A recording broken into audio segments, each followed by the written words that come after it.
Good morning friends, how are you. आशा है आप लोग अच्छे होंगे। प्रिपरेशन भी अच्छी तरह से चल रहा होगा। तो मेरे प्यारे व्यूअर्स, जैसा कि आप सब ने देखे होंगे, हम बिहार दरोगा previous year question paper discuss कर रहे थे और उसी दरमियान हमने 13 सेट पेपर डिस्कस किया था और सभी को हम लोग अच्छी तरह से पढ़े थे, व्याख्या के साथ पढ़े थे। तो आशा है आपको उससे अच्छा लाभ मिला होगा। जहाँ तक बात है, आज हम अगला सेट नंबर को डिस्कस करेंगे आपके सामने। तो चलिए, नाउ वी स्टार्ट। देखिए, पहला है, सुनहरा चावल किस रोग के बचाव में सहायक होता है। तो ये होता है, इसका सही ऑप्शन होगा ऑप्शन नंबर सी हो जाएगा। समझिए, जीरो पहले थैलेसीमिया के कारण होता है। ठीक है। उसके बाद है, मॉन्ट्रियल प्रोटोकॉल किससे संबंधित था। तो ये ओजोन परत के संरक्षण से संबंधित था, यानी ऑप्शन नंबर इसका डी सही हो जाएगा। समझिए, अब कुछ फैक्ट है। जहाँ देखिए, सुनहरा चावल में विटामिन ए की कमी पाया जाता है। इसको गोल्डन चावल के नाम से भी जानते हैं। और विटामिन ए की कमी से कौन सा रोग होता है, रतौंधी होता है। समझिए, विटामिन ए का रासायनिक नाम क्या है, रेटिनॉल है। विटामिन B1 का रासायनिक नाम थायमिन है। विटामिन B1 की कमी से बेरी होता है। पॉलिश किया हुआ चावल में थायमिन की कमी होती है। ठीक है। गलगांड रोग किसके कारण होता है, तो आयोडीन की कमी के कारण होता है। अब है, मॉन्ट्रियल प्रोटोकॉल किससे संबंधित था। तो ओजोन के संरक्षण से संबंधित था। मॉन्ट्रियल प्रोटोकॉल कब हुआ था, तो 1987 में हुआ था। समझिए, अब समझिए। और इसके एक मतलब किस पे था, तो ओजोन परत को में छेद हुआ था, उसी के लिए एक सम्मेलन बुलाया गया था।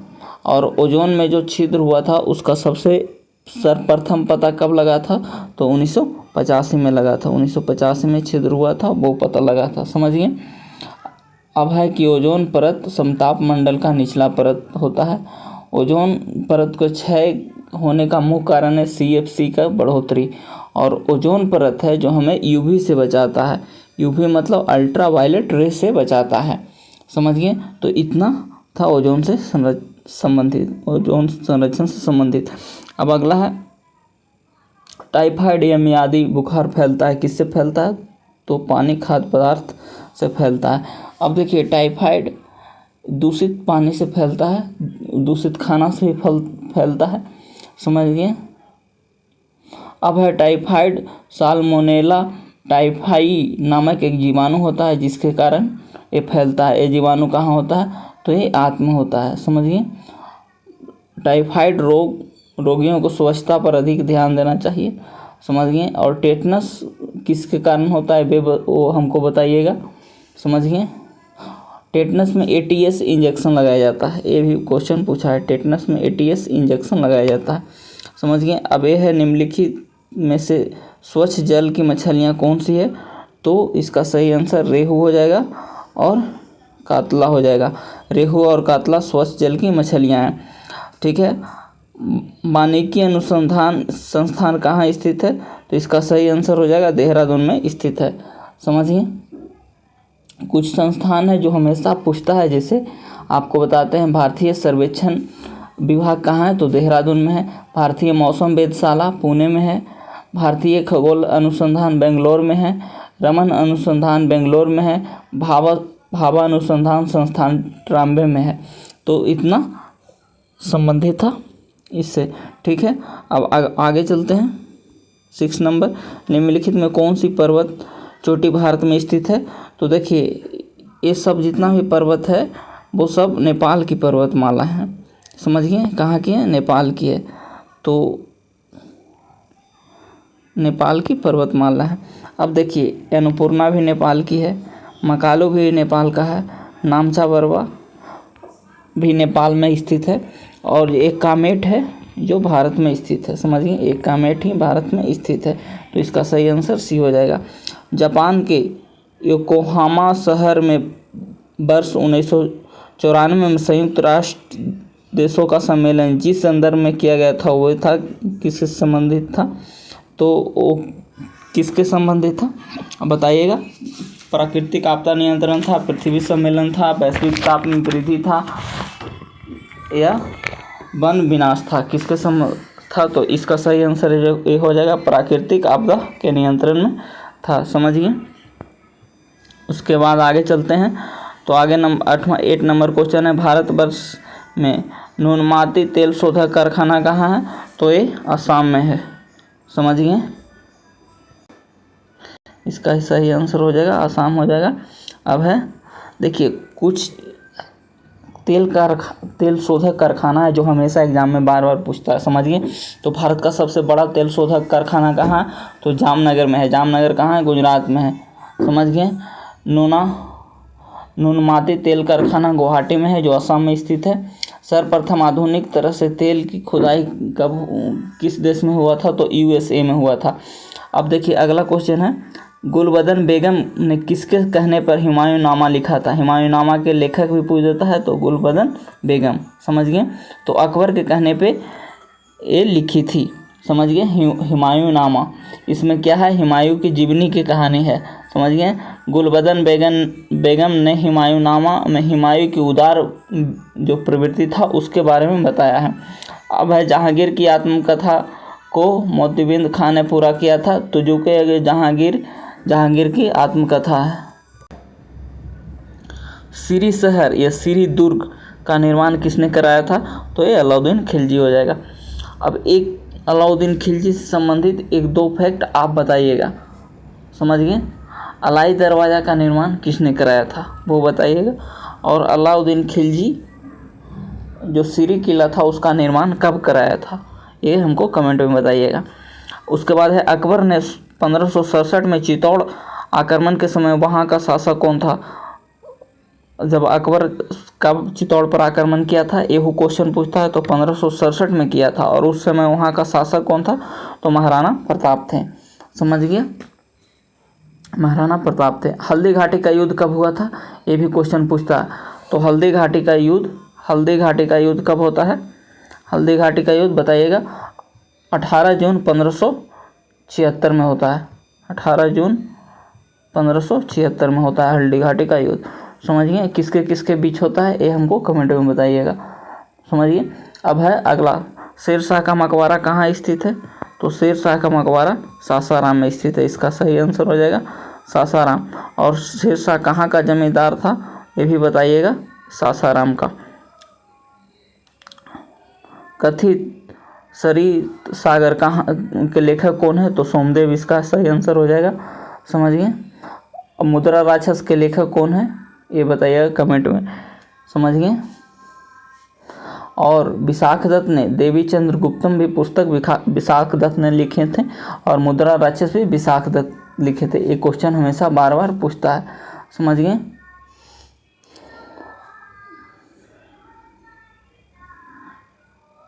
गुप्तकालीन प्रथम गणितज्ञ को खगोल शास्त्र कौन था, तो ये आर्यभट्ट, इसका सही आंसर हो जाएगा, आर्यभट्ट था, समझिए। उसके बाद है, निम्नलिखित में कौन जैनियों के 23वें तीर्थंकर थे, तो ये पार्श्वनाथ थे। और पहला कौन था और दूसरा कौन था, ये बताइएगा, समझिए। ऋषभदेव के में थे, ये बताइएगा। अब है 16 नंबर क्वेश्चन, देखिए। निम्नलिखित में किसने हिंदी भाषा को भारत की राष्ट्रभाषा के रूप में स्वीकारा और एवं पहली बार स्वराज शब्द का प्रयोग किया, तो इसका सही आंसर हो जाएगा कौन, स्वामी दयानंद सरस्वती, ठीक है। अखिल भारतीय कांग्रेस की प्रथम भारतीय महिला अध्यक्ष कौन थी, तो सरोजिनी नायडू था। और भारतीय इसमें नहीं रहेगा, तब कौन होगा, ये आंसर बताइएगा, ठीक है।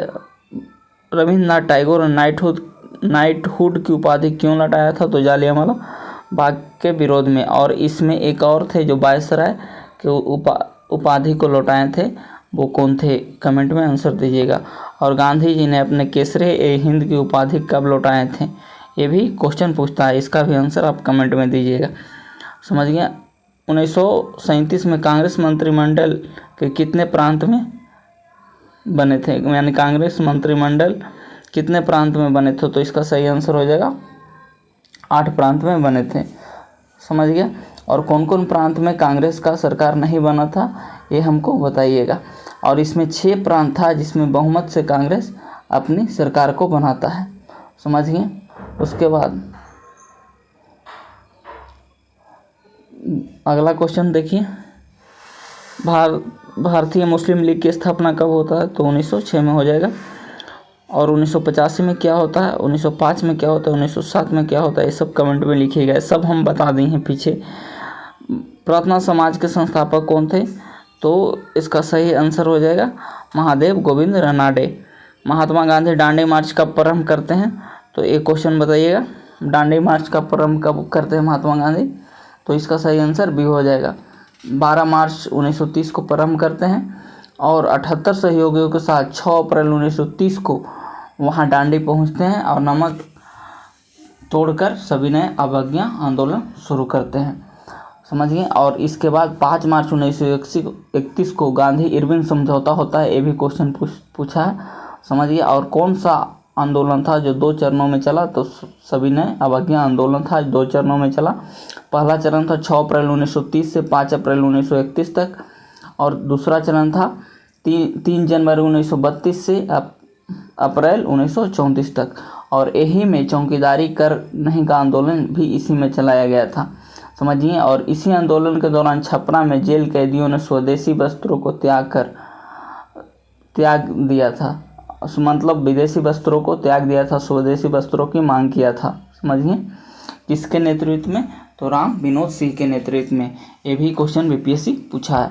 तो इतना फैक्ट था, इसका सही आंसर हो जाएगा ऑप्शन नंबर बी। अब आगे चलते हैं।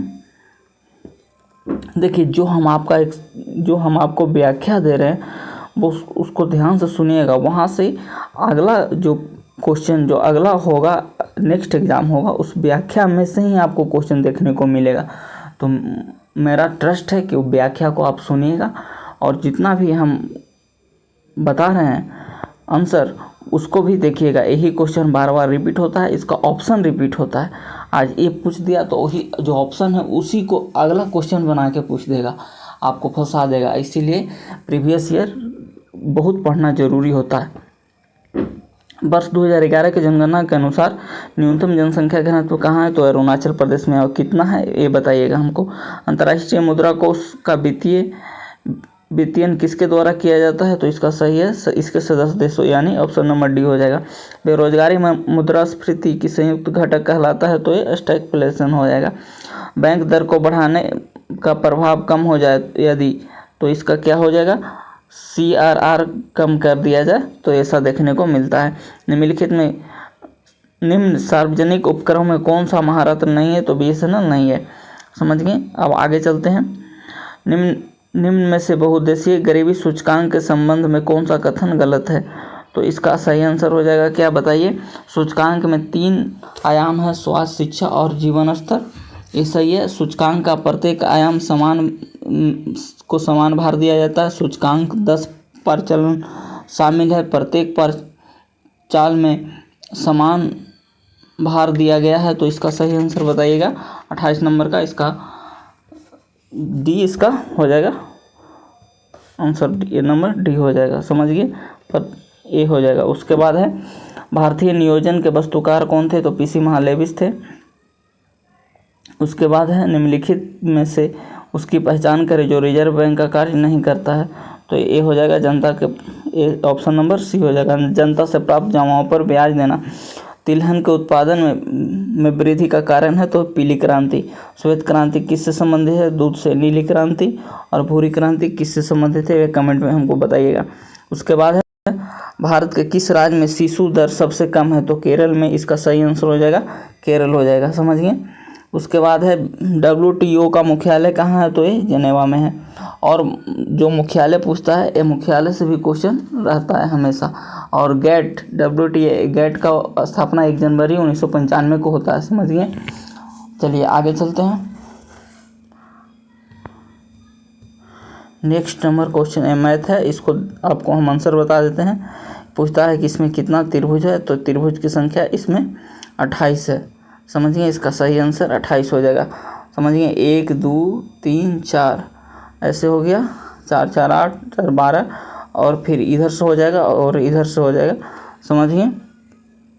कुल मिला के इसका सही आंसर 28 हो जाएगा। भारतीय संविधान में प्रारंभ में मौलिक कर्तव्य का प्रावधान नहीं था। संविधान संशोधन द्वारा संविधान के किस भाग में इसका समावेशन किया गया? तो भाग 4(1) में किया गया है। ठीक है, उसके बाद आगे है, राज पृथ्वी पर ईश्वर का अवतार है, उपयुक्त कथन का विचार किसका है? तो इसका सही आंसर हो जाएगा, इसका हेगल हो जाएगा। समझ गए। संविधान सभा के उद्देश्य प्रस्ताव प्रस्तुत किया गया था 15 अगस्त 1946 को। स्वाधीनता आंदोलन के दौरान पूर्ण स्वराज का लक्ष्य कब दिया गया था? तो 1929 में। और यह एक कहाँ हुआ था? तो लाहौर अधिवेशन में हुआ था। 1919 में क्या हुआ था? 1935 के एक्ट क्या था? ये हमको कमेंट में बताइए। संविधान सभा के प्रथम अध्यक्ष तो कौन थे? तो सच्चिदानंद सिन्हा थे। और प्रथम अस्थाई तो राजेंद्र बाबू। किसी भारतीय परिषद अधिनियम द्वारा भारत में ब्रिटिश सरकार द्वारा सांप्रदायिक निर्वाचन प्रणाली का प्रारंभ किया गया था? तो 1909 में किया गया था। समझ गए। यही कौन किया था? मार्लो और मिंटो। समझ गए। निम्नलिखित में से क्या भारत के नागरिक बनने के लिए आवश्यक नहीं है? तो इसका सही आंसर हो जाएगा अधिकृत संपत्ति। उसके बाद है, लोकसभा का अध्यक्ष अपना त्याग पत्र किसे देता है? हम प्रीवियस ईयर में ढेर बार क्वेश्चन को डिस्कस किए हैं। उपाध्यक्ष को देता है। उपराष्ट्रपति किसको देता है? राष्ट्रपति किसको देता है? लोकसभा के अध्यक्ष किसको देता है? ये सब हमेशा पूछता है। इसको देखिएगा जाके लूसेंट में, आपको एक जगह मिल जाएगा। भारत के किस राज्य में द्विसदनीय व्यवस्था नहीं है? तो ये पंजाब हो जाएगा। और द्विसदनीय व्यवस्था भारत के 6 राज्यों में है। वो कौन कौन है वो कमेंट में हमको बताइएगा। बिहार उसमें है कि नहीं? समझ गए। कौन से मूल अधिकार केवल भारतीय नागरिकों को प्राप्त है? तो इसका सही आंसर हो जाएगा 15, 16, 19 और 29। ठीक है। सत्य कथन को चुनिए। तो ये सत्य कथन हो जाएगा, लोकसभा में राष्ट्रपति 2 सदस्यों को मनोनीत करते हैं, ये कथन सत्य है। समझिए। उसके बाद है, सत्य कथन को ये भी चुनने के लिए है, तो इसका हो जाएगा वित्त आयोग एक संवैधानिक निकाय है, आर्टिकल 280 में है। समझिए। 6 वित्त आयोग में 5 सदस्य होते हैं, ये भी सही है। समझिए। 6 सदस्य होते हैं। उसके बाद है, राज्यसभा में गणपूर्ति है तो कितने सदस्यों की आवश्यकता होती है? तो राज्यसभा में 25 और लोकसभा में 55। इसको ध्यान में रखिएगा। निम्नलिखित में कौन सा कारक अभिक्रिया दर पर कोई प्रभाव नहीं डालता है? तो ये एंथैल्पी में परिवर्तन हो जाएगा। कार्बन नैनो ट्यूब निम्नलिखित में किसका संरचनात्मक परिवार का सदस्य है? तो ए हो जाएगा fluorines. Carbon nano tubes fluorines का है। उसके बाद आगे चलते हैं। कॉपर किसका मिश्रण है? में जस्ता नहीं है, तो ये पीतल हो जाएगा। इसका सही ऑप्शन नहीं हो जाएगा। फेफड़े का सफ़ेद कैंसर किसके कारण होता है? तो एस्बेस्टस के कारण होता है। संसद की प्राक्कलन समिति एक स्थायी समिति है। समझिए। उसके बाद आगे चलते हैं। उसके बाद है, वित्त आयोग के संदर्भ में गलत कथन को चुनिए। तो इसका ऑप्शन नंबर ए हो जाएगा। आप पढ़ के अच्छी तरह से मिला लीजिएगा। अब आगे है, ए मैथ है, हम आंसर बता देते हैं आपको। समझिए। ज़्यादा कुछ नहीं इसमें दिमाग लगाना है। हम मैथ के स्पेशल डिस्कशन करेंगे अगले वीडियो में। इसका आंसर सी हो जाएगा। इसका आंसर ए हो जाएगा। इसका आंसर सी हो जाएगा। और इसका आंसर भी सी हो जाएगा। और इसका आंसर भी सी हो जाएगा। घड़ी में दर्पण प्रतिबिंब में 11:40 दिखाई देता है, तो वास्तविक प्रतिबिंब कितना होगा? इसका आंसर ए हो जाएगा। समझ गए। हम सब आपको आगे बताएंगे। निम्न में से किस रासायनिक अभिक्रिया नाइट्रोजन का अपचयन नहीं होता है किसके द्वारा? तो इसका आंसर हो जाएगा डी हो जाएगा। समझिए। क्योटो प्रोटोकॉल तो ग्रीन हाउस से संबंधित है। ऊर्जा का स्तूप पिरामिड कैसा होता है? तो हमेशा सीधा होता है, ये सही है। तो आज इतना ही था। ये मेंस का बिहार दरोगा मेंस का क्वेश्चन था। तो मेरे प्यारे स्टूडेंट्स, आप लोग को ये वीडियो कैसा लगा? अगर आपको ये वीडियो अच्छा लगा हो तो प्लीज़ चैनल को एक सब्सक्राइब करिए और शेयर करिए, अपने फ्रेंड्स के पास भेजिए, ताकि इसका उपयोग अधिक से अधिक लोग कर पाएँ। समझ गए। और बिहार दरोगा का न्यू वैकेंसी आ चुका है, आज का ही विज्ञापन में आया है। तो आप लोग मन से पढ़ाई करिए और एक पोस्ट अपने नाम करिए, फिर देखिएगा आपका ज़िंदगी बदल जाएगा। समझ गए। तो मेहनत के साथ पढ़ाई करिए और हम इस प्लेटफॉर्म पर आपको अच्छी तरह से प्रिपरेशन कराएंगे। जितना भी स्टडी मटेरियल रहेगा वो सब हम आपको टेलीग्राम चैनल पर आपको प्रोवाइड करेंगे। इसीलिए आप लोग सब टेलीग्राम पर जाके पार्थ IAS से होगा, आप लोग जुड़ जाइएगा। समझ गए। आगे कैपिटल है, उसके बाद पार्थ है और IAS कैपिटल में लिखिएगा, आपका टेलीग्राम चैनल आ जाएगा। उसको आप जाके ज्वाइन कर लीजिएगा और वहाँ से आपको सारा PDF वहीं पे आपको मिलेगा। तो आज इतना ही। आप सभी को बहुत बहुत धन्यवाद।